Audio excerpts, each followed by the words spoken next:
Hey, welcome into another episode of Halos in the Infield podcast with your host, Todd Fox, and the other host of the show, Fernando. Fernando, with that cool looking logo in the background. Look at that crap. That's awesome. Um, as we get started in the show, we are going to talk all things baseball related to the Angels, and then we're also going to talk about the All-Star Home Run Derby, which just took place about an hour ago. So we'll have a wrap up on our thoughts on that. And then this is like sort of like the mid-season report card of how the Angels are doing. We're going to also finish up the last series, talk about that, and talk about the upcoming series with Seattle, the same team. We finish up the series with Seattle into the All-Star break, and then we get into another 3-game series here at the Big A. So with that being said, where do you want to go first with this one, Fernando, or do you have any starting points you want to do? Only starting point I have is to make sure you tell your friends about the show. Oh, yeah. And remember, you can find us anywhere podcasts are found. So just mention it to your friends. That's the only kind of pre-game yard work we have. Yeah, the rest of the yard work will come maybe halfway through. We got some stuff to promote. Yeah. But for right now, let's get it to the X and O's. Let's talk about that Seattle series. Let's put a bow on that series. Obviously, before we went into... I don't know if you can put a bow on it. A bow is like a positive thing. Oh, that's true. Geez, I don't know what would be negative or sort of like just blasé. Let's throw a rock through the window shield. There you go. Yeah. Leave a hole in the windshield or a crack. That's what that felt like. And that's a good analogy. It felt like one of those things where, you get hit, your windshield gets hit by a rock or something, and it's okay in the morning because you're like, all right, man, it's one of those things where maybe I could fix a dent or they could have the gel, you could repair the windshield. But then as the heat hits it the rest of the day, it like spreads and just spider webs, and it looks like, yeah. It started with promise in that series. And on game one, they opened up a 3-0 lead. Ohtani had a home run. Cobb was cruising. Everything looked good. And then what do you think happened, man? A little something called the blow pen. Yeah, that was part of it. Yeah. Tell us what happened, man. Just bullpen didn't execute, right? Let me go ahead and pull up the stats here so I can get a refresher. Oh, okay. Well, I'll just tell you, too, after Ohtani's home run in the third inning, they scored consecutive runs, first, second, and third to take a 3-0 lead on the road, and obviously in a game where your division rivals and the wild card teams all lost. So you could have pulled within 3.5 in this game. So we're already counting it as a W, thinking the way the pitching's been lately, the hitting's been lately. The hitting just never – they turned the switch off. They refused to have a rally the rest of the game. And then what happened with the pitching? So you had Cobb, who gave up no earned runs, but he did give up 2 runs. He has his ERA down to 4.23. He's actually been a pretty decent bright spot, and he was a question of the day a couple of days ago. Angels fans seem to be really happy with what we're getting out of him. So Cobb gave you the kind of performance he needed to give you. Mm-hmm. 5 1/3, you would have wanted to see more. Watson gave up a run. Cishek and Claudio did fine. And then Mike Myers came out and decided to just give up 2 runs, shit the bed. Quintana, another guy who decided to come out and shit the bed. Now, the problem with Quintana was he gave up the grand slam, correct? Yes, correct. Quintana is not the person to have in that role. I'm going to apologize for the background because I'm in a hotel lobby, so you're going to have to bear with me on that because I've already seen it kind of come and go a couple times. But, yeah, man, Quintana was not the dude for that situation. We kind of got so used to Joe Madden, like, finally making some decent decisions. Like, his bullpen management's been better. The bench has been managed well. Yeah. We started, I get a little too comfortable with Mr. Joe. Or as Rocks in the outfield say, the Joe Madden experience, right? We were vibing with it. The Joe Madden experience was cool. We were grooving in his little minivan. Yeah. And then all of a sudden, man, he just made a boneheaded decision to leave Jose Quintana in the biggest spot in that game. Like you said, the offense was not firing on any cylinders. It was just a bad situation. Anytime you let the opposing team get, 7 unanswered runs against you? Yep. It's going to be real hard. Yeah, it was one of those things that it didn't I don't understand it because for the majority of the first half, Cishek's ERA has gone down. And before I get to Quintana, which you made valid points for, Cishek, he has a tendency. And I guess if we're playing analytics and you're using analytics, those are all part of tendencies. And you see certain things, and you try to take advantage of it, or maybe change things up because it doesn't look good in your favor. And the tendency for Cishek all season, the first half, is the fact that when he inherits runners, which happened when Myers looked like crap, Cishek gives up runs 45% of the time. Now, when he comes into a clean inning, he gives up runs about 10% of the time. So why do you bring Cishek in that moment? Doesn't make sense. Then, if you're trying to win the game, yes, you take your best pitchers in the relief in the bullpen, which are Watson and Myers, and you lead that up to Raciel Iglesias. The Angels had a day off prior, so there's no excuse for saying, well, Raciel pitched too much, which he didn't. He had a day off. You could have used him in that spot, which was the bottom of the eighth inning. Instead, like my boy said, he brings in Jose Quintana, who we know lost his job as a starter and who has no experience in the bullpen, let alone the back end of a bullpen. And, of course, he walks a guy to load him up and then falls behind 2-0, has a talk with Matt Wise, and then it's just... Your boy. Yeah. Your boy, Matt Wise. My boy. Your yeah. favorite. I'm going to get a jersey of his. You should. Yeah, we should. And then, like you said, the blow pin, he throws one right down the middle. And that's all it was, man. Game over. That's a rough one. Yeah, I'm going to say this with all due respect to Joe Maddon, but have you lost your goddamn mind? It's like, literally, like, that's probably the pitcher you don't want in that situation. Yep. But what I'm not going to do is contradict myself, my brother. Mm-hmm. I've been the first one saying, you know what? You never walk the runner in to score a run. You make him beat you. He threw a ball down the middle and he made him beat him.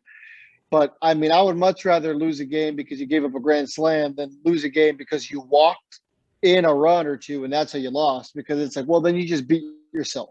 At least in that situation, you can say, well, the Mariners beat you. Granted, we didn't have our best. I would have felt a lot better about this if we would have brought in Raisel Iglesias and then he hit a grand slam off Raisel Iglesias, because at that point it would have been like, you know what? Raisel Iglesias was our best hand. We played our best hand. And sometimes in a game of blackjack or poker, even with your best hand, you're going to lose. And you know what? You can live with that. But you cannot live with a guy like Jose Quintana in that spot, which you should have never been in. I would have been better if Cishek would have been in that spot. Over Jose Quintana. We were just bad-mouthing Cishek, rightfully so. Yeah, I mean, I totally agree. Put in it, like, I even would have been happy with Javi Junior Guerra, I mean, because he's had, I mean, look. Big words. I know I'm going on a limb there. It's just the fact that Maddon didn't even go against he didn't adjust to how the hitting was. I mean, they had literally a right-hander up after the lefty. He walked the lefty, and obviously with the new rule, you can't take out a pitcher off after one batter. So he has to think ahead. I would have much rather seen a righty go up against the lefty, try to get him out, and if he doesn't, okay, bases loaded, go after the righty on righty.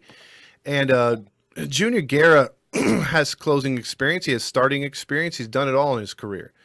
And, Raciel is, his fastball is hard to hit. But I know Quintana's isn't. His is flatter than a pancake, and you lose with an 86-mile-per-hour fastball getting lifted over the fence. So with that loss, losing 7-3, they then had a matchup the following day versus, I want to say, what's his name? Danny Flexen. We got lit up the start before against the Yankees, and he was facing probably one of the hottest pitchers that the Angels have, and that's Patrick Sandoval. How did that one play out, my friend?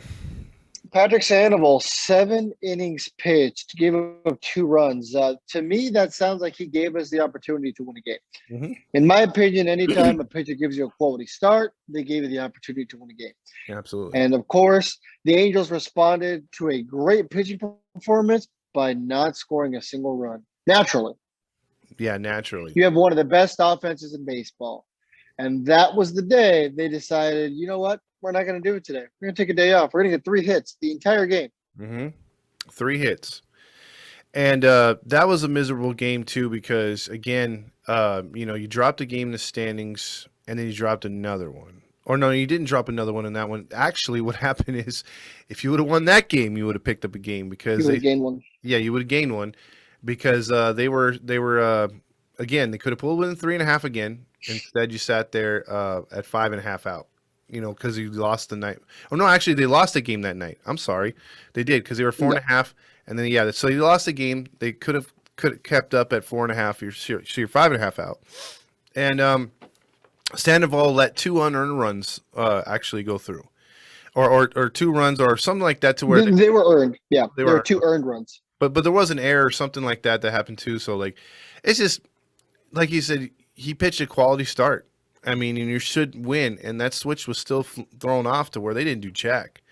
And I think the GOAT in this series, not the greatest of all time in this series, but the actual GOAT in a negative way, was Phil Gosselin, because they've talked him up about, hey, he's ripped left-handed pitching. He had a slew of left-handed pitching to face in this series, and he went 0 for everything.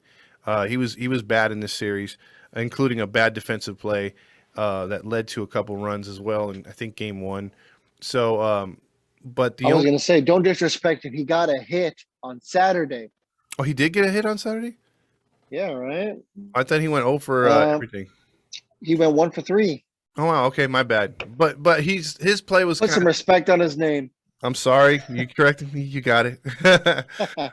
But the goose was not loose, and this lineup isn't complete, but it still should be scoring runs. Jared Walsh went over in those first 2 games, and when he left a lot of guys on base, and it just seems for whatever reason Walsh has a lot of guys on base, and it's more magnified when he grounds out or he hits into the shift. When he's on fire, he goes the other way. He really didn't get nothing going until game 3, so they took the loss in that one. Any final thoughts on this game?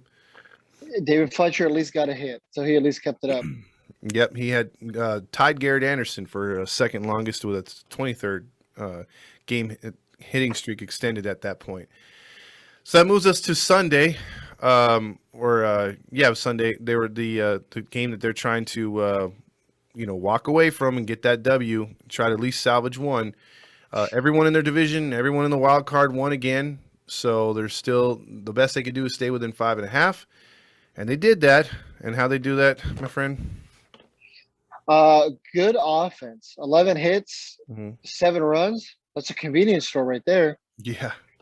And then great pitching as well. I mean, they only gave up 1 run with 4 hits. So, I mean, they silenced the Mariners almost in the same way that they silenced us the day before. Hardly any hits.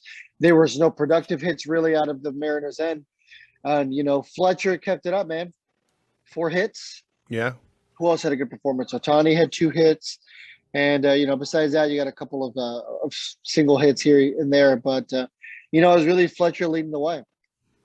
Yeah, Fletcher drove in the first 4 runs. He had a solo blast, his second home run of the season, second of the series. He also singled in 2, and he singled in 1 more later on. So it was Fletcher 4, Mariners 1 for the longest time, and then the Angels were able to tack on 3 late. But Suarez pitched good, very good bounce back start from the last one at home. So he picked up a W, and the bullpen did the rest. So it was a nice win, but you felt a little salty because you felt that they could have won all 3 and been sitting there, maybe 5 games over 500 going into the break. But they're still only, it would have been 5? Yeah, 4 or 5 over. It would have been 4. It would have been 4. I think. My bad. So you're sitting there 1 over into the break. You got to face these guys again. And before we did the thing last week when we did the pod, I didn't realize how bad their hitting has been of late. They have very few guys in the high 200s. For the most part, they're all hovering around that Mendoza line, either right above it or right below it. I don't know how they beat us twice. I really don't. It shouldn't have been, man. No. I mean, they're somehow winning, but I mean, it's almost been the same thing with like the Athletics forever. Mm-hmm. You know what I mean? Like they're just kind of a team that like somehow wins, and like the Mariners are doing that this year. Where I don't think the Mariners are a better team than the Angels, but lately they've played like it against us. They've played like the better team. Exactly. So and it's just disheartening. Exactly, and so here's the thing, and question I want to ask you. So going into the second half with the Mariners, the 3 games coming up here, I think we're going to have our horses start. I don't know how the All-Star game is going to affect Otani. I don't know if they've announced it or whatnot for the series, but basically we're going to come at them with our best starting pitching, and we're going to have more than likely uh, Trout's going to be super close. Upton should be back in the lineup. Rendon possibly as well. Um, do you see us flipping the script, going 2 out of 3, or possibly sweeping Seattle in the second half? Yeah, it truly depends on who we're going to be getting back, and it truly depends on how we're going to do right out the gate. Mm-hmm. It's really going to come down to Friday's game. Friday's game is going to set the tone. They're going to be back at home. Hopefully, these guys are going to get a rest up. We've had a lot of days off lately, so I mean, maybe that little extra rest is going to make the difference. Mm-hmm. But it's really going to come down to who's going to be starting that first game, and what can we do that first day back. Are we going to get Rendon back? Are we going to get Upton back? I think Trout might be back as early as Monday is my prediction. I know he can come back, I think the 17th. Mm-hmm. So my hope is he'll be back Monday or Tuesday, whatever our first series game is going to be. Let me, our first game back will be on that Monday, against Oakland. So it'll be the 3 against Seattle, and then Monday, Tuesday we'll be in Oakland. Wednesday there's an off day. And then Thursday, we start a 4-game series versus the Twins. So he'll either be back Monday against Oakland, or he'll be back Thursday in Minnesota. They're not going to bring him back in the middle of the series. Yeah. My hot take. Yeah, they'll probably give him a game or two with the Sixers, just to get his little swing in. So from what I understand, I don't think he can go to Inland Empire. I think you have to go to AAA, and it's because of the COVID protocols. I don't think there is a COVID protocol right now in AAA. But if he goes below that, there is. Oh, I see. Got it. Okay. A little twist, because usually I know they would prefer him to face Sixers pitching and Double A pitching more than Triple A. I wanted to just run some stats by you and get your thoughts on everything, especially hitting real quick. Perfect. So the Angels, I just want to put some stats by you. They rank right now 4th in home runs with 123. The only team higher than them by a long shot, or not even a long shot, it's just a couple home runs, is the Giants, surprisingly. 132.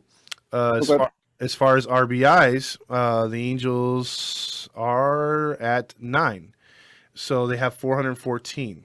So you're thinking, okay, this is a great offensive team. The average is the team sits there, team average at 5 with 257. But here's where it starts to make a little sense right here, where it doesn't make sense because of what they do or what they don't do. So you heard how they are right there. Their on-base percentage is not good. As we go down here, it's the middle of the pack. It's 15th. And you look at stolen bases. Stolen bases, they're 21st. Strikeouts, they're near the top. And here's the one that kills me, because this is something that just pisses me off. Out of 30 teams, they're ranked 29th in walks. What do you think is the issue behind that erratic type offense? It's coaching. I mean, it's you got to encourage your guys to get on base. If guys don't get on base, it's going to be a lot harder to drive in a significant amount of runs. Obviously, solo shots are a thing, and everyone knows that Angels batters love solo shots. Yes. But at the end of the day, you need to be able to do with runners in scoring position. Granted, we haven't really had too many clutch guys this year. I mean, with the exception of Walsh, it really has been a bunch of no clutch hits. Oh yeah, absolutely. And the thing is, Fletcher being down for so long, hitting that hurt, but my God, bro, the fact that they don't walk, the fact they don't get guys on base, they are also in the low 20s ranking out of 30 teams as far as least amount of singles. So you're absolutely right. They're either swinging for the fences or just hitting off the fence with a double. They're not really all or nothing. Yeah, that's a basic, and you just can't win with a team like that. You need pressure, constant pressure. If you're not going to hit a home run, okay, well then work a walk. And if you're not going to get a single, do you see that's changing, or is that trend going to unfortunately continue in the second half? It really depends on the structure of the team. I mean, when is Trout going to come back? Trout is a very patient player. Yeah. Trout hardly ever swings to the first pitch. Trout hardly ever comes unglued on a swing. Hmm. So maybe the team kind of needs to see that again. Hmm. You know, when Upton was leading off, he started to be surprisingly a lot more patient than normal. You know, because think about it, when Upton was batting fifth, fourth, whatever he was batting, like when he was protecting Trout or whatever, or you know, whenever they had him batting down the lineup, you know, he was being a lot more aggressive. But when he's leading off, you kind of saw him looking for his pitch. You saw him being selective. Hmm. So it really depends what the makeup of the team is going to be. I mean, even Anthony Rendon's normally a patient hitter, but this year we have just not seen it out of him. Absolutely. So, you know, who are these guys going to look up to? Once we figure that out, we can kind of figure out what the makeup of, you know, their at bats is going to be. But patience is definitely something they need to practice, because patience at the plate leads to runs, and runs, I know I'm going to blow you away, lead to wins. No way. Yeah, exactly. Hey, I mean, that's about as, you know, as bad of a take as you should draft for, you know, the best available. And notice in that draft, the best available, not one position player was drafted. By the Angels so far. Yeah, we'll get to that. We'll Yeah, get we'll to get to that. that, but that I just wanted to bring that up along with your shot right there because it's a deserved Ooh. shot fired. Believe me. Uh, um, as far as pitching's concerned, okay, we look at team ERAs, and Yep. yeah, there's going to be an anomaly out there, just like the Angels. And I think the anomaly on this one for best ERAs of Miami Marlins. They're ranked fifth, but they don't have the best record. I think they're what, fourth or fifth in that division. In the or they might even be third. They're like middle of the pack. In the East. But all the teams in the top 10 have winning records, and even top 15, with the exception of the Cubs, have all winning records. And you look down here, and you wouldn't think the Angels being in a position where there is four teams ahead of them, or three teams ahead of them for the last wild card spot, and then Oakland. But they're all right bunched together. And the Angels are ranked 26th in total team ERA, under the Pittsburgh Pirates, who are at 25. I mean, that's got to change. I mean, they were 30th. They've gone up a few notches, There you go. but but bro, where do you see this team if they're to make the playoffs? Where do they got to jump as far as ERA? Do they got to shave off another half a run in their ERA, because right now they're at 4.58? Yeah, at this point they've kind of been slugging themselves to wins, unfortunately. You know, it's I don't know if it's just that the pitching itself hasn't been that bad, or we're just so used to just atrocious pitching that even like moderately atrocious is like, you know, Mm-hmm. amazing in our eyes, just because of, you know, the bad pitching we've seen over the last couple of years. But yeah, I mean, the pitching has to be a lot more consistent. It really boils down to the bullpen, because the starters really haven't been that bad. You know, with the exception of Bundy and Quintana, who are now in the bullpen to make that worse. Uh, Yeah, our starters haven't been horrible. Like Alex Cobb's been serviceable. Otani's been Otani. He's an all-star. well, But you know, I mean, Canning hasn't been amazing this year. he went down. He's Um, getting shelled. exactly. So I'm missing, you know, I mean, who am I missing? Heaney's been either Heen dog or Heen shit, depending on the day.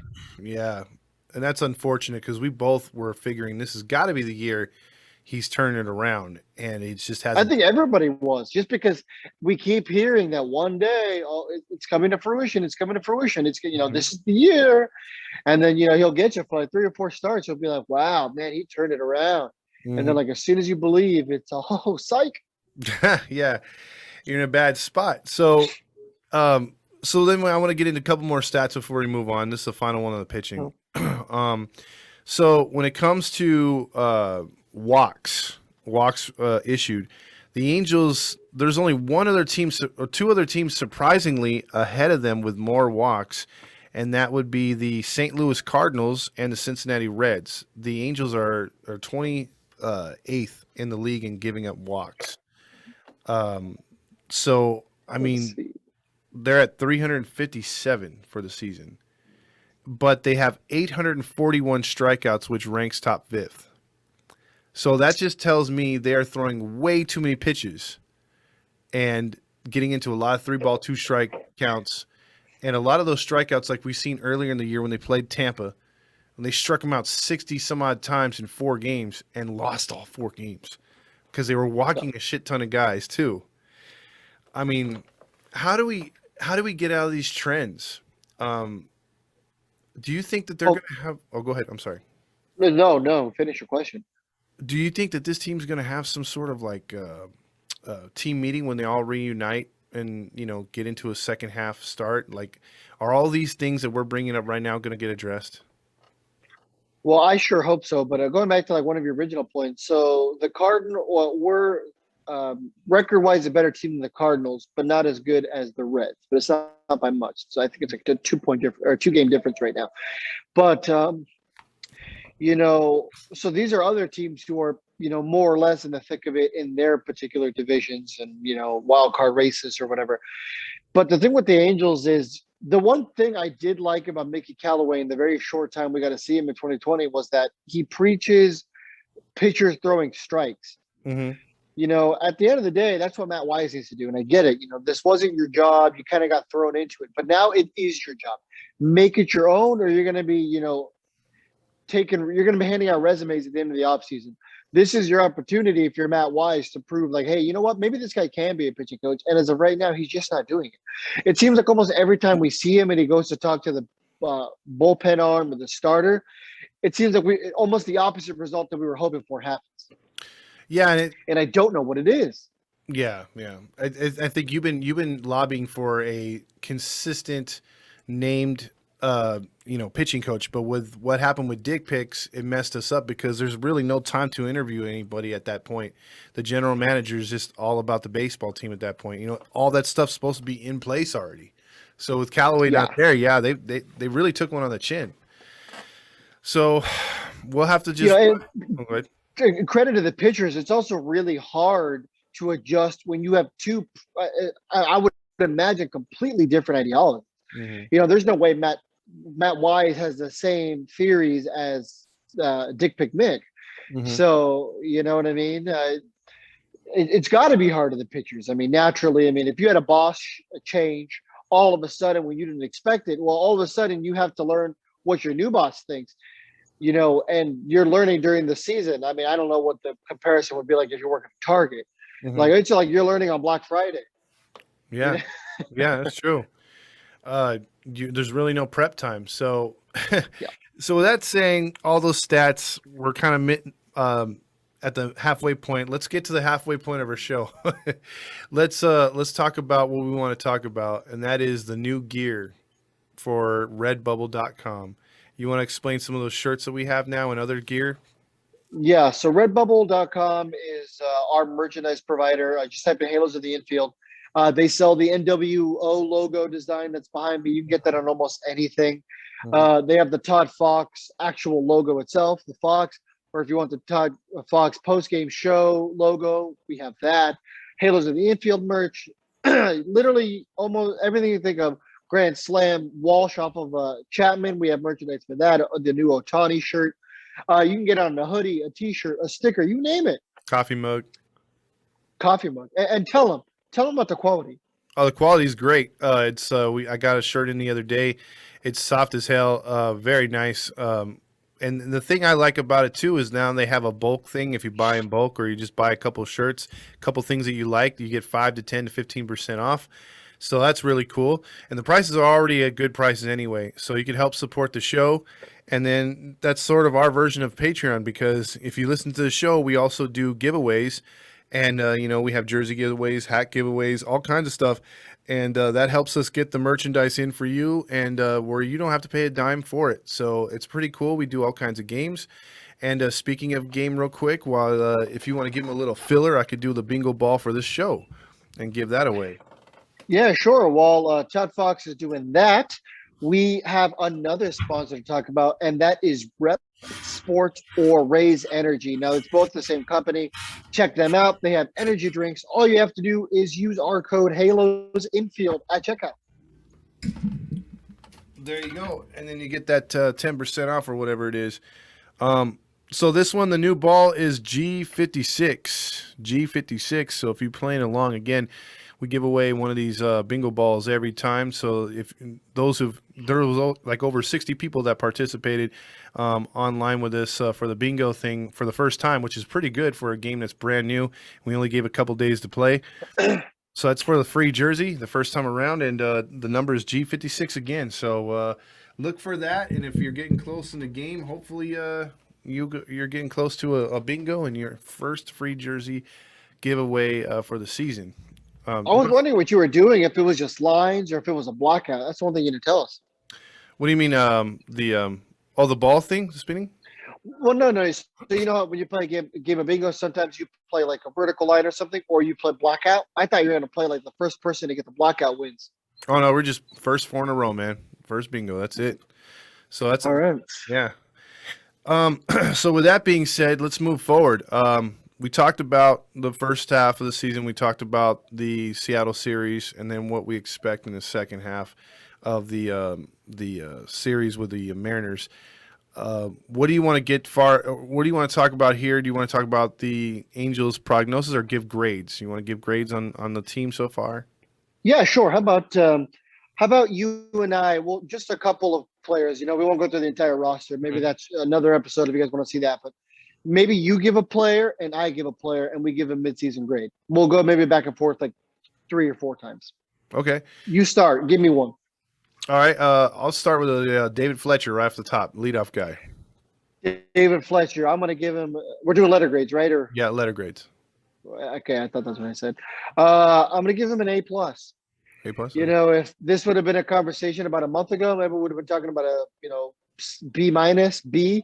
But as of right now, he's absolutely on fire. You know, one the longest hitting streak in baseball this season. Mm-hmm. Guy's on absolute fire. He can do absolutely no wrong. Unfortunately for him, he hit the brick wall called the All-Star break. But hopefully it comes out hot at Angel Stadium on Friday. And maybe we could be having a conversation about a much, much farther hitting streak. I'm not saying he's going to break Joe DiMaggio's streak, but I mean, the guy's on fire right now. I would have to say an A minus only because I was a little gypped by the fact that, he could have came through like this in the first half. It just took him so long to get going. But it's hard to, magnify what he's done, bringing his average from 215. Maybe I'm just being too hard on him. Maybe you got the right prognosis, which I'm thinking, but he went from 215 to what, 310, 311 already at the break. I think he was at 250. I thought he was lower than that. He was close to the Mendoza line. Yeah. Yeah. So that was the case with him. I think. Let's see. You throw one out at me, man. I'll go with the A minus on that. Oh, okay. Let's see. Tony Watson. Tony Watson, I'd have to give a flat A. I think he had a couple rough outings, but nothing to where you're sitting there like, I don't trust this guy. I think he's been out of the bullpen. He's been probably one of your most solid go-to guys that he's as good as advertised. Like you knew he was this guy who's bounced around from postseason team to postseason team, and he's just solid. You know what you get from him, and there's just no BSing with him. So I like him at an A. Yeah, B plus. I think he's done great. There's some where maybe he needs to work on. Sometimes he needs to work on his walks, his command in general. But overall, he's been very serviceable, and I definitely think he's an extension candidate. That is true. He's a guy I would like to see return to the bullpen. So if we went with a bullpen shot like that, this is one guy I'm going to throw at you too. And that's how about Myers? C, because you don't know which Myers you're going to get. You might get the A Myers, or you might get the F minus Myers. There's some days where Myers is a dominant guy, and you can be like, man, this guy's like a good 8th inning guy. Hell, he might even be a closer. And then there's some days where you're like, and he's shitting the bed again. You're like, man, we better be sponsored by Charmin because he's shitting the bed again. I'm right there with you, man. I was gonna give him a C too because he seems like the type of dude that in school would pretty much ace his test but never do his homework. So yeah, coming out to a C, I can't explain it any better than you did right there. I think he's perfect candidate for a C. All right, go for it, man. Your turn. Sorry, I'm having a cough attack. That's why I keep coming over to the side. And I didn't bring a water with me. Like I said, I'm in the lobby. So I'm in Texas, for those of you guys who don't know. And like the air out here is like super, super thick. And it's really humid outside. It's horrible. That's nasty. So that's enough about me. Sorry. I'm just explaining as to why I'm coughing. Anyway. I'm saying the humidity is nasty. That's what I'm saying. Oh, yeah. It's horrible. Let me think. I'm going to think of a good one for you. Okay. Kurt Suzuki. Oh my God. I know the letter grade, but I mean, come on. I'm gonna give this guy a D minus. I sometimes I like his pitch. Lately, it's not been good. Okay, he was good there for a while defensively.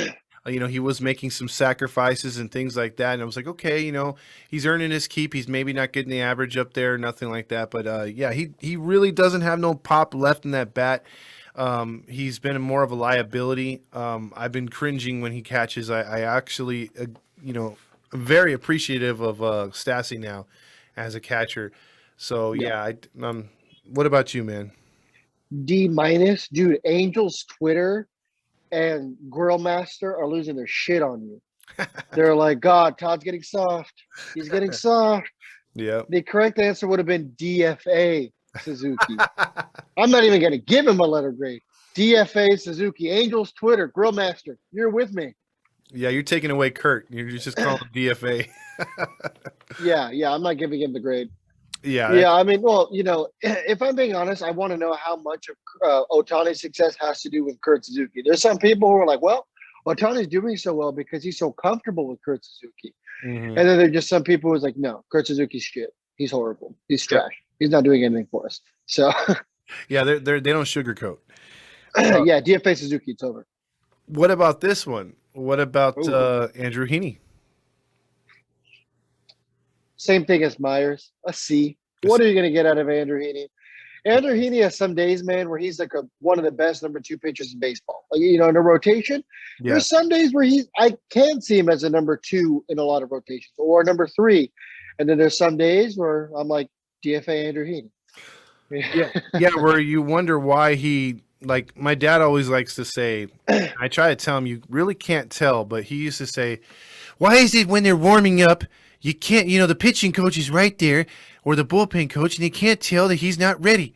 I'm like, unless the guy's like shaking, I tell my dad, like, that has nothing to do with it. He could be missing all over the place with, but they're just thinking, okay, that is what it is. He comes out there and he's throwing a perfect game. Yeah. You really can't tell in the bullpen session unless he's saying, I got tightness, I'm scared, I got to vomit like Bundy. But yeah, I'm the same way with you on that one. He's just been a terrific underachiever, and just someone that you just see so much potential, and you're like, damn, this guy really could be good. And then you're just like, why, dude? Why is he continue to just shit himself? So yeah, I'm with you on that one. I give him a C, but begrudgingly a C. You know what I mean? Yeah, it just meant we all want Andrew Heaney to be a productive player because, I mean, he has the stuff. He has a good curveball. Mhm. It's just sometimes his pitches just aren't sharp.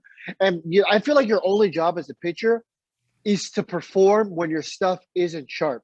Yep. Any pitcher can do well when they're on point. Every pitcher has a good day and every pitcher has a bad day. But the good pitcher's bad days are still good days because they find a pitch that does work. You know what? My curveball's not there today. I got to use my fastball and my changeup. Mm-hmm. My fastball's not there. I got to play off my curveball. Or at least do what the really elite pitchers do, like your Scherzer and others like that, to where, yeah, they might be getting hit around. Like you said, they adjust and they're maybe using their third or fourth pitch, but they're getting you to at least the fifth inning. They're giving you the 5 1/3, the 5 2/3. Don't tax your bullpen. Yeah, and maybe you've given up 4 or 5 runs, but you got them to a point where, like, okay, 4 or 5 runs, if you scored 1 or 2 on your side, that's still doable. And like you said, don't tax your bullpen, and they could help you out by trying to keep it close. And so maybe in the end, you get out of taking a loss. So, but he doesn't do that. Heaney's like 3 innings. So, yeah, absolutely. He's all 3 innings, 7 runs. You got it. I'm your guy. 4 walks. Psh, that's all me. Yeah, right. Put me in, coach. I'm ready. Yeah. So who else you got, brother? All right, we'll do maybe like a couple more so that we can move on. Justin Upton. Ooh. Last one out of me. I'd have to say, oh man, that one's tough, dude. I might have to give him a flat C only because of the injuries and the slow start. Otherwise, if he continued on his trend of not adjusting in the box, I think he would be a solid B, almost an A. if he was playing the entire time, because the way he turned it on before he got hurt this last time, he was really turning into the model angel, leading off, Yep. getting on base. If the singles weren't there, he would take a shot at a home run and hit one. And he had a nice little hitting streak going. I mean, he was doing everything right, and his defense looked better too. Yep. So I really want to give him a better grade, but I can't with those injuries. He's just missed too much time. Okay. I'm gonna give him a B minus.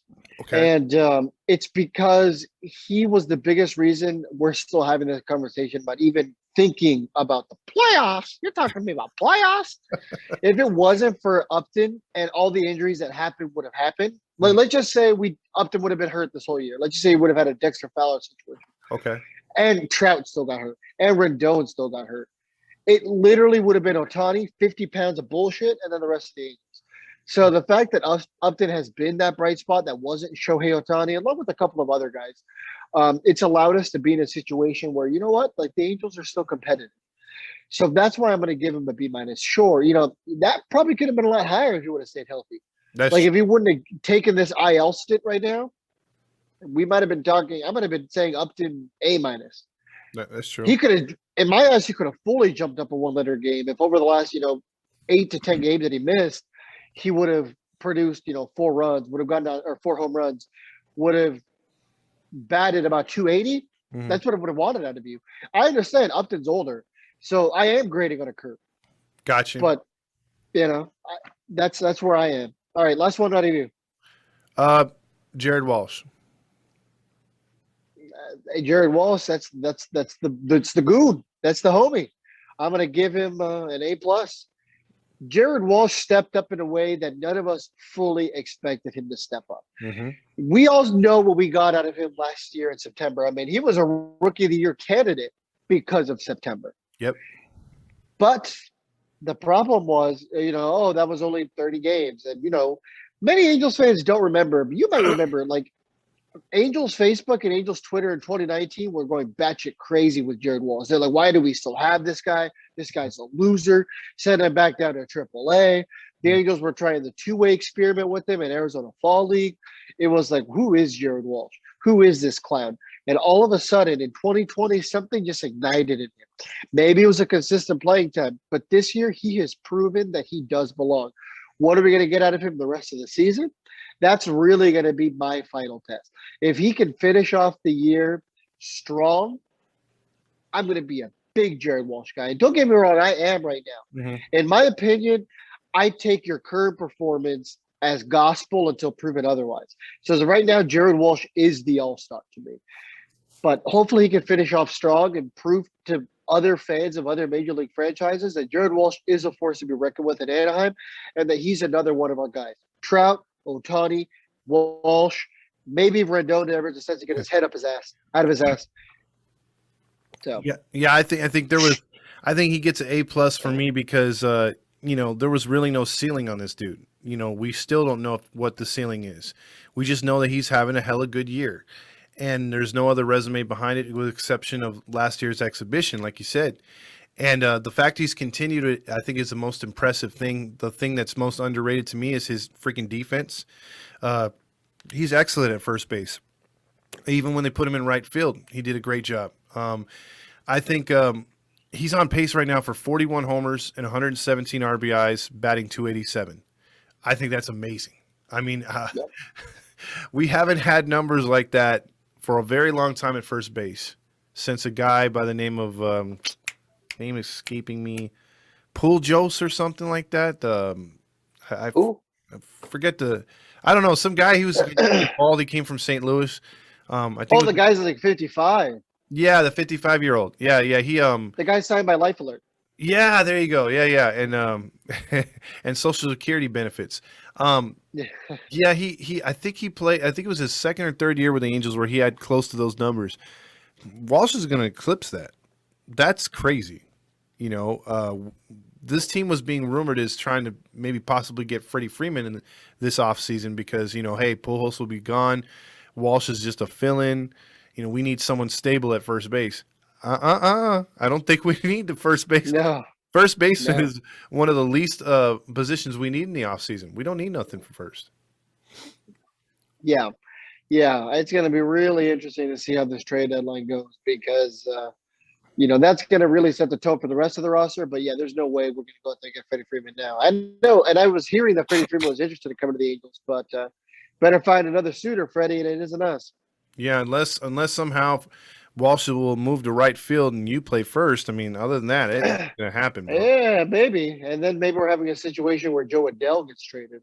There you go. Because then there would be no need for Adele. So it just depends on what you want to do. So, and real quick on that, I don't know what you want to transition into, but I will just say this: you got three guys, actually four, that are making a strong push for the major league roster, and that is two pitching, two hitting. Right now, Marsh came off the ILs, tearing it up. He's hitting two or three, either home runs or doubles a game. And then you got friggin' Adele, who's just been crushing the ball. His average has gone way up, which is nice. Yep. And then Packy Naughton has been pitching great. Detmers has just been really blowing everybody away. These four guys could be big-time impact players, and along with Chris Rodriguez, who will be back at some point. I mean, is that do you see, my point being, these five players on the roster at the same time at any point this season, and with the trade deadline guys, would that be enough to push this team to the postseason? Well, I definitely don't think Brandon Marsh is going to make it. It's because of the injury. Gotcha. So I don't think he's going to be ready this year because they're going to be a little cautious with him, naturally. Okay. Joe Adele will be up at some point this year. I can almost guarantee you that. Okay. If Joe Adele isn't up by this year, I will give away like a T-shirt or something. Okay. And then I will give that away. So you guys mark that down because Joe Adele will be up at some point this year. Personally, I predict what's the date as of right now? It's the 13th. Well, I'm in Texas, so I'm a little farther ahead than you are recording. But I predict that by the 15th of August, Joe Adele will be in an Angels uniform. And that, assuming he doesn't get traded, of course. Mm-hmm. And if he is up, you will never, unless he gets hurt, see him back down. I think like they're going to be like, you know what, Joe Adele, this is the keys to the kingdom. Until your career is over, and either they decide you're just going to ride it out in AAA forever, or you know what, he gets traded or something. I think that's going to be his keys to the position. They're going to be like, this is yours. As of right now, you're not going to lose it unless you do something really bad or unless you really underperform. But that's what I think Joe Adele needs also. Joe Adele had his trial run last year. Mm-hmm. It wasn't great, but it hardly ever is for a lot of players. Yeah. Brandon Marsh, I don't think he's going to be up because of the injury. I already said that. Reed Detmers, I think, will be up this year in September. Yep. Even if it's only for a start or two, unless bearing an injury, God forbid. And then Packy Naughton, maybe. He's probably the biggest question mark out of the group. Honestly, I think Brandon Marsh should have a better chance of coming up than Reed Detmers. Or no, sorry, not the Reed Detmers, than Packy Naughton. Yeah. Okay. Wow. Okay, that's a hot take right there. Yeah, but once again, it all has to do with injuries. Injuries this year have been so unpredictable from the top down. Yeah. All right. And then I know Chris Rodriguez, he ain't going to stretch out to a starter this year, but I do hope he comes back strong and to help out this bullpen, because any kind of help would be much needed at this point. Do you last thing I'm going to say about that, do you see anybody of the starters getting DFA'd like a Bundy or a Quintana, or do you see them getting most likely traded? That's tough. The most likely person to get DFA'd, I think, is going to be Kurt Suzuki. Oh, okay. But if we're talking starting pitchers, I don't know, man. I really don't know. I think it really depends on what these last couple games before the trade deadline really heats up is going to be. But if Bundy and Quintana continue to have bad games, I think they have to have that conversation. They're not helping at that point. True. At that point, I'd much rather have them call up a minor league guy who's not going to do well than keep these guys who are just, wasting the spot of a minor league guy who could be learning right now. Yeah, because we could always bring up Felix Pena or Jaime Barria, guys like that to fill. Or Jaime Barria. You can always bring up Hector Yon. Mm-hmm. Yeah, he's actually one of their top prospects. So we'll see. We'll see. There's definitely going to be some movement here coming up soon. What do you want to transition to? Or you got anything left for the show, or what are you thinking? I think the last thing we could touch on is maybe the Shohei Ohtani performance in the home run derby. Yeah. Oh yeah. Let's get into it. What did you think of his performance tonight? You know, that first minute of not hitting a home run kind of disappointed me, but I mean, he was pressing. Mm-hmm. There was no doubt about it. He was pressing. He was trying too hard. I definitely feel like he felt the weight of the whole world on his shoulders, and you can tell. Yeah. We've seen him swing. The guy hardly ever puts any effort. He just literally flicks the bat and 500 feet. There it is. You know, I agree. 480, 480. You know, just no effort on his swings. But this time, you really saw him try to put some oomph behind it. I think that was the problem. Okay. Also, the guy he had throwing to him just was that the bullpen coach? I think it was. I've never heard of Brown, to be honest. Maybe some Okay. Angel fans are going to scream at me, but I've never heard of that Let's dude. see. While you're talking, let me see if I Oh, can okay. find some information on it. But Yeah. go ahead. My point with Otani is, yeah, the first minute was terrible because it was like one of those things where you didn't want it to be awkward, and I think the fans thought it was awkward because no one could get he was hitting line drives. That's it. It seemed like after he hit a couple home runs, you're like, okay, and he got fired up, he got going. The pitches were a little bit better in the zone, and he was able to uppercut and put him in the upper deck. But yeah, had he had that minute back and Brown was giving him better pitches, he had a better approach. He blows out Soto. But the only good thing I think you could take out of this as fans of baseball, international fans, is that he went to 2 overtimes with Soto, so that was kind of dramatic. But I would have loved for him to finish it. But the one thing I will say, after the first set and to see him tired like that, I was like, you know what? Maybe this is better. He gets ousted right here. I'm not feeling him. You know, although he's smiling every now and then, I don't like seeing him tired like that. Yeah, that's never what you want to see. So real quick before I get started with my opinion, Mm-hmm. Jason Brown is the bullpen catcher. Oh wow, yeah, catcher throwing. I would imagine he probably throws a lot of batting practice. I guess. So maybe that's why. Maybe he was comfortable. But man, Pete Alonso's bench coach, that guy was throwing like straight darts, like perfect pitches that you want to hit. I think they showed like a graphic, and it was like everything was like up in the zone, but down the middle. You know what I mean? Mm-hmm, mm-hmm. It was just like a perfect pitch, and he was just kind of able to elevate every time. Pete Alonso was fun to watch, but yeah. Well, here's the thing. They tweeted out, and there's a reason why I was like, man, dude, Alonso's kick ass. He looked like he was like totally into it, and I guess his annual salary is $660,000. And so I don't know when he comes up on a free agent, but he made $675,000 in 2019, which doubled his salary, and he did it again tonight. So there's a reason why he's so gung ho on winning that damn All-Star game, home run. yeah, that damn derby. Yeah. So he hits arbitration next year, so he'll start getting paid next year, Okay. and then he'll be a free agent in 2025, bearing an extension. Damn. I know some people are like, why does he keep looking down? Normally, when we do the shows, I have my computer, when I'm at home, Mhm. so it doesn't look like I'm staring off down, and I have my phone at the same time so I can research stuff. But not like Angels Top Plays though, where I'm like filming the screen. Because you don't want to show your face, and then plus you want to show everybody how your Googling skills. Yeah. Normally, I need to look up stuff like that. Like I don't know about Pete Alonso, but I know when the trade deadline is. Yeah. He's probably like, when does the second half of the season start? Enter. Yeah, and he like types it as a reading. Yeah. I don't want to just be like the kind of people who like shit on others, because like there's some guys who really are fans of. Yeah. Like I'm a big fan of the Super Halo Bros. Uh, I'm a big fan of Rocks in the Outfield. I love what they do, man. They're an entertaining bunch of guys and girls. mhm. But yeah, no, I don't want to shit on absolutely everybody. There's just some people who I think can produce better content with the platform they have. But that's enough about that. The listeners have the ability to support everyone they do. Yeah. And to be honest, I think everyone who supports Angels baseball is good for all of us. So keep doing what you guys are doing, content creators, even if I just shat on you. Yeah, I'm right there with you. To each his own. If you guys like that, hey, that's fine. But we just do things a little different over here. We kind of know our baseball. That's just all I'm saying. Just trying to float that out there. That we kind of have an understanding of where this team is. We have the pulse on the team. Absolutely. We don't need the pulse to be on the keyboard. Is basically what. Absolutely. But yeah, no, Shohei Ohtani, I think did what he had to do. He went out there, he put on a show. But like you said, that minute killed him. That minute killed him. We both agree. I think every Angels fan will agree. But I also think that every Angels fan at the end of the day will be like, you know what? I'm proud of him because he basically went all 3 rounds. He just happened to be the first round. Exactly. Because it was 2 sudden deaths.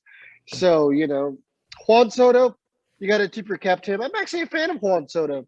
He's a good hitter. Good hitter. I would love a situation where the Angels can package Max Scherzer and Juan Soto. Oh man, I think give us Juan Soto. I'll give up Joe Dell. I'll give up Joe Adell for that. I think Nats fans would be like, "You're just basically throwing in the towel." You know what I mean? Like, because that's I mean, they're not doing too well this year, though. Yeah. But I mean, that's their future. That dude's going to be around forever, for at least, well, you would think anyway, the next 5 to 10 years. I mean, hey, Jordan Adams, Joe Adell, who are 2 top outfield prospects. Well, I mean, Joe Adell just maxed out prospect status, but you guys know what I mean. 2 of those guys and maybe like a lesser guy in exchange, a lesser prospect, sorry, in exchange for Juan Soto and Max Scherzer. That's a move I'd think about. You're losing 2 good outfielders, but you're also getting Juan Soto for the next 2 or 3 years. So at least, yeah, and then because he didn't become arbitration eligible for a few years. Yeah, that's good. I think he'll be arbitration eligible next year, but that means you'll still have him for 3 years.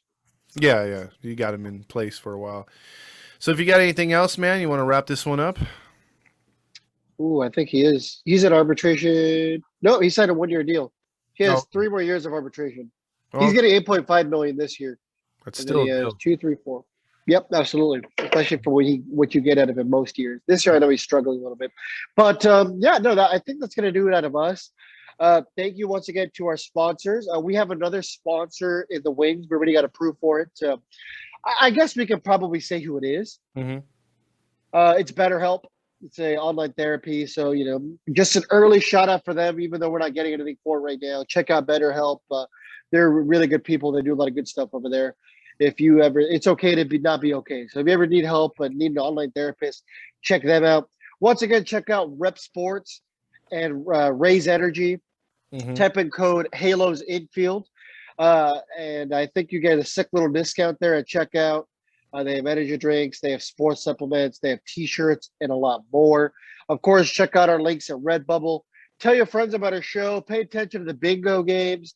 And I feel like there was something else. Do you have anything else? I try to remember. Trucker Hat Trivia on Sundays and Wednesdays, and then check out the pregame shows on Instagram with James. Also with Chase, the Around the League show. And then we have this show that me and Fernando do twice a week too. So we have a lot of Angels content and more stuff to come. Oh, the barbecue. The barbecue. That's right. There you go. The one that Roger Lodge endorsed. Yeah. It's August 14th under the Big A. Dude, you got to get like a fat head of Roger Lodge. So whenever you're going to talk about it, you can just like whip it out. Yeah. Like, hey. I should. Halo Hung Trivia. You're talking to Roger Lodge. Yeah, right. And you didn't say anything positive and click. Yeah. You're done for. I don't want to hear that. I think once the draft's over, we could probably maybe do like another recap. I don't know if that'll be with Todd and I or maybe Andrew and I, whoever's going to be comfortable talking about the draft. I think we can all as a network, though, probably agree to that. Our YouTube's going to start getting a lot more interesting. Todd and I actually just talked with somebody who's going to be doing some MLB The Show content on YouTube. That'll kind of broaden everything we represent because we're a network. We're a network, people. We're a network, people. I love that Roger Lodge video, dude. Literally, when Todd sent it to me, I laughed for about 5 minutes. I'm not kidding. I was literally like in literal tears from laughing so hard. Yeah, I love dubbing that over. That's for sure. Yeah, dude. Check out that gold. Seriously, if you haven't, go on the Instagram and look that up, dude. I promise it'll make your day. Absolutely promise. And a couple other things. Honestly, the last thing I have for you guys before we exit, a lot of interviews on the horizon. I'm not kidding. We had a Darren Sutton interview. Literally, we did his very last Angels interview before the Angels decided to part ways with him. So, hey, we could always say we were the last. Yes, we were. We have an interview with him. We have a lot of other interviews on the wings. A couple of Trash Pandas on. I think we have about 3 Trash Pandas set to come on. I won't give any names because once again, I don't like jinxing things. We have a beat reporter coming on for our show that Andrew and Chase are doing for the trade deadline. So that'll be exciting. Look out for that. And then finally, who am I blanking on? Couple ex MLB players, former Angels. Yeah. So check all those out. Those will be a very, very good time. I promise they won't disappoint. All right. So this has been another episode of Halos in the Infield. As you heard, we have a lot upcoming. We hope you ride along with us. And for Todd Fox and Fernando Mendez, had a good evening, day, wherever you are at or listening to us. All right. See ya. Bye, everybody.